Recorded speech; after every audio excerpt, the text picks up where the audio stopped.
வணக்க மக்களே, சட்டமன்றம் கிடைக்கப்பட்ட மிக முக்கிய தகவல் ஒன்று வெளியாகி இருக்கிறதாம். இந்த தேர்தல் வரைம்தான் இபிஎஸ் பொதுச் செயலாளர், அடுத்து இவர்தான் முதல்வர் ஸ்டாலின் சொன்ன ஒரு பகீர் தகவல். என்ன வாங்க வீடியோவை முழுமாக்கலாம். அதாவது தமிழகத்தில் வரக்கூடிய இந்த 2026 சட்டமன்றத்தில் இருக்கக்கூடிய நிலையில்தான் அனைத்து கட்சிகளுமே தங்கள் கூட்டணி தொகுதி பங்கிட அரசியலில் மும்பாரமாக செயல்பட தொடங்கிவிட்டதாம். அந்த வகையில்தான் தமிழகத்தில் திமுக கூட்டணி என்பது ஒரு மலவான கூட்டணியாக வைத்திருக்கும் சூழல் உருவாகி கொண்டிருக்கிறதாம். அந்த வகையில்தான் அதிமுகவோ தனது கூட்டணி வலுப்படுத்தும் என்ற நிலைப்பாட்டில் பாஜகவுடன் கூட்டணி வைத்த நிலையில்தான் பாமக மற்றும் அமமுகவின் டிடிவி தினகரன் ஆகியோரெல்லாம் தனது கூட்டணிக்குள் அழைத்து கூட்டணியை வலுவாக வைத்துக் கொண்டிருக்கிறது அதிமுக.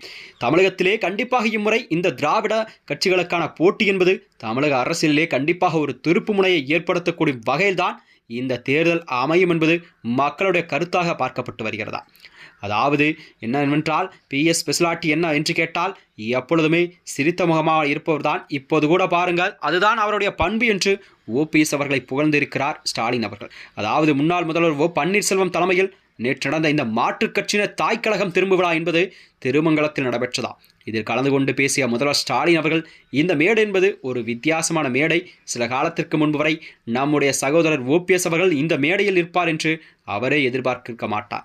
ஆனால் லேட்டாக இருந்தாலும் மக்கள் திலகம் எம்ஜிஆராக இருந்த இந்த தாய்க்களத்திற்கு ஓபிஎஸ் அவர்கள் மீண்டும் திரும்பியிருப்பது எனக்கு மற்றற்ற மகிழ்ச்சி என்று ஓபிஎஸ் அவர்கள் புகழ்ந்திருக்கிறார்.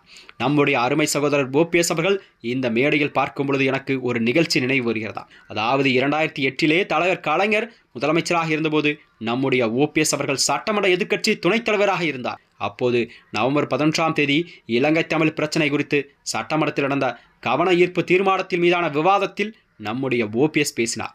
மறுநாள் காலையிலே முரசொலியில் என்ன ஹைலைட் கேட் போட்டார்கள் தெரியுமா? பச்சை தமிழர் பன்னீர்செல்வம் என்று குறிப்பிட்டு செய்தி வெளியிட்டார்கள். அதாவது நம்முடைய ஓபிஎஸ் அவர்கள் முரசொலி செய்தியை குறிப்பிட்டு அவையில் பேசினார். உடனே தலைவர் கலைஞர் அவர்கள் என்ன சொன்னார் என்றால், பச்சை தமிழர் பன்னீர்செல்வம் அதற்காக கவலைப்படக்கூடாது. பச்சை தமிழர் என்று தந்தை பெரியார் அவர்கள் காமராசருக்கு பட்டம் கொடுத்திருக்கிறார், அதைத்தான் முரசொலியும் கொடுத்திருக்குது என்று புகழாரம் கூட்டியிருக்கிறார். இதனைத் தொடர்ந்தான் நம்முடைய ஓபிஎஸ் அவர்கள் என்ன என்று கேட்டால் எப்பொழுதும் சிரித்த முகமாக இருப்பார். இப்போது கூட பாருங்க, அதுதான் அவருடைய பண்பு. பொதுவாக ஒருவரை முறைத்து கொண்டால்தான் பிரச்சனையாகும். ஆனால் நம்முடைய ஓபிஎஸ் அவர்களுக்கு அவருடைய சிரிப்பே ஒரு காலத்தில் பிரச்சனையாகி விட்டதாம். ஒரு முறை அவர் என்னை பார்த்து சட்டமன்றத்தில் சிரித்து விட்டார். உடனே ஸ்டாலின் பார்த்து சிரித்த ஓபிஎஸ் என்று ஊடகங்கள் வெளியிட்ட செய்திதான் பரபரப்பை ஏற்படுத்தியிருக்கிறதா.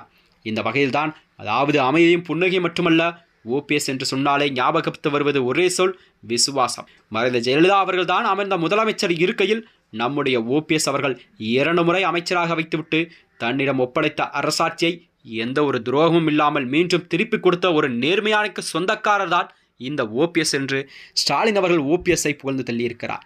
இந்த வகையில்தான், அதாவது ஓபிஎஸ்ஸின் அடுத்த கட்ட நகர்வு மற்றும் அவருடைய அரசியல் எதிர்காலம் குறித்து தான் திமுக அவர்கள் அவை இணைந்தது என்பது அரசியலிலே ஒரு பரபரப்பை கிளப்பியிருக்கிறதா. மேலும் இது போன்ற வீடியோக்களை தெரிந்து கொள்ள நமது சேனலை மறக்காமல் சப்ஸ்கிரைப் செய்து கொள்ளும். நன்றி, வணக்கம்.